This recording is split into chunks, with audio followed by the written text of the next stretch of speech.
У Светланы, главной хранительницы книжного королевства, был самый важный утренний ритуал. Наводить порядок, ее библиотека была не просто зданием, это был дом для тысяч историй. Светлана знала, что каждая книга хочет стоять на своем месте. Если книга о китах окажется рядом с книгой о коврах-самолетах, как ее найдет читатель? Поэтому она сортировала их по темам, как по волшебным ключам. Дверь открылась, и на пороге появился Алексей. Он был похож на маленького исследователя, всегда готового к новому путешествию.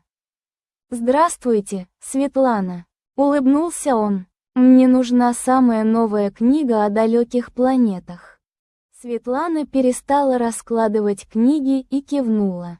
«Планеты? Отлично! Идем, я покажу тебе, где начинается Галактический залив». Она повела Алексея мимо секции сказок, прямо к полкам с научными приключениями. Алексей быстро нашел нужный том толстый, с изображением синей туманности на обложке. «Спасибо, Светлана. Теперь я узнаю, как построить корабль для полета на Марс», прошептал он и поспешил к читательскому столику. Светлана вернулась к своему делу. Она подняла стопку детских книг, пахнущих весельем и фантазией. Вдруг к ней подошла Кира, держа в руках смятый листок.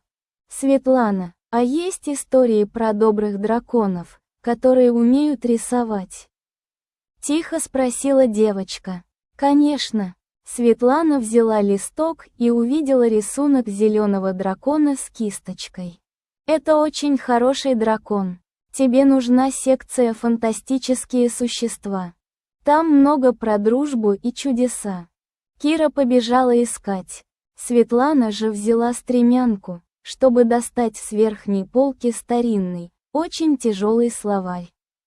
Это был настоящий труд. К полудню полки сияли порядком. Светлана прошлась по рядам.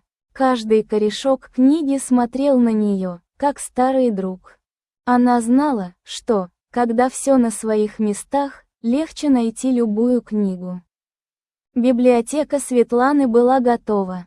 Теперь, когда порядок царил среди книг, читатели могли смело вступать в любой мир от дальних звезд до драконьих пещер.